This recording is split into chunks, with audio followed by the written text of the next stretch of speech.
Family background अच्छा होने से बेटा अच्छा होगा जरूरी नहीं है। लेकिन मैं पुलक सागर आपको कहता हूं कि आपको यदि अपनी बेटी की शादी करना है, उसके हाथ पीले करना है, उसका रिश्ता लेकर के जाना है, तो ना घर देखना, ना परिवार देखना, ना आप ये देखना कितना कमाता है, आप तो ये देखना कि जिस लड़के से अपनी लड़की की शादी कर रही हूं उसके दोस्त कैसे हैं, उसके यार कैसे हैं, उसके मित्र कैसे हैं। अरे पिता जैसा है बेटा वैसे ही होगा कोई जरूरी नहीं है, माता जैसी है बेटा वैसे ही होगा कोई जरूरी नहीं है, ध्यान रखना। लेकिन ये बिल्कुल जरूरी है कि दोस्त जैसे होंगे लड़का वैसा।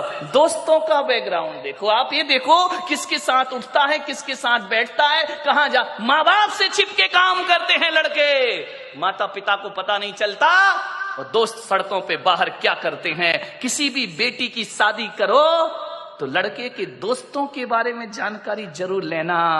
यदि लड़का अच्छा होगा तो अच्छे लोगों की संगति में उठता बैठता होगा, वो लड़का यदि खराब होगा तो गलत लोगों की संगति में उठता बैठता।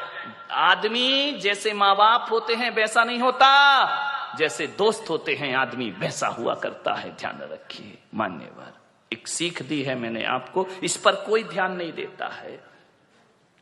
आप बताइए ना, एक बेटा सही गलत किसकी वजह से होता है?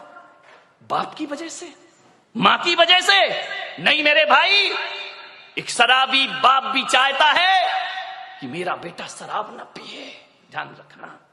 एक जुआड़ी भी चाहता है कि मेरा बेटा जुआ ना खेले, और एक बेस्या भी चाहती है कि मेरी औलाद इस गंदगी में जीवन ना बिताए, ध्यान रखना।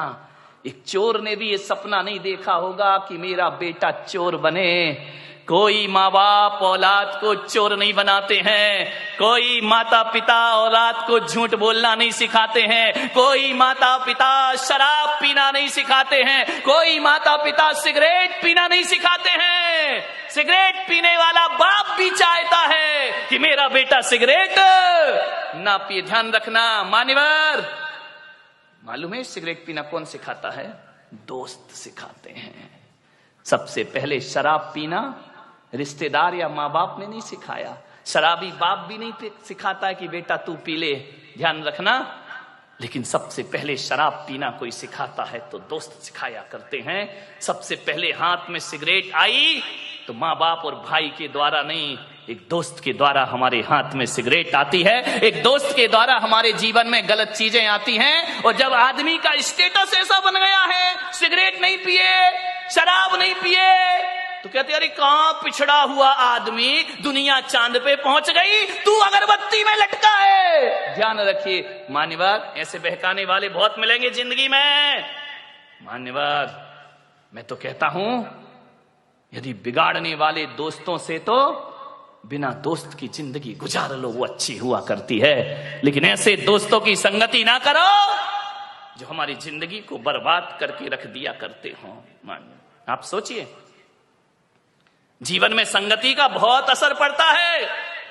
एक पानी की बूंद जो आकाश से गिरती है, और यदि वही पानी की बूंद किसी नीम के पेड़ में चली जाए तो उसका स्वाद कैसा हो जाता है मेरे भाई? बताइए, कड़वा हो जाता है। नीम जानते हो? नहीं जानते हैं तो बोलो ना जानते हैं, नहीं तो मैं समझदा तुम कुछ जानते ही नहीं हो।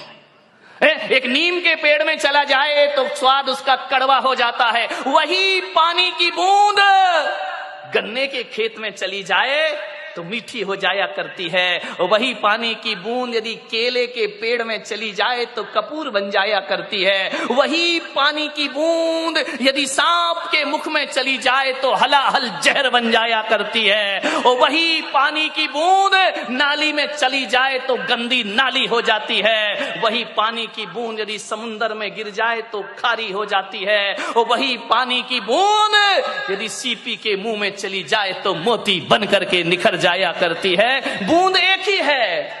ये इतने रूप क्यों हुए उस बूंद के? संगति के कारण से। किसकी संगति करी उसने?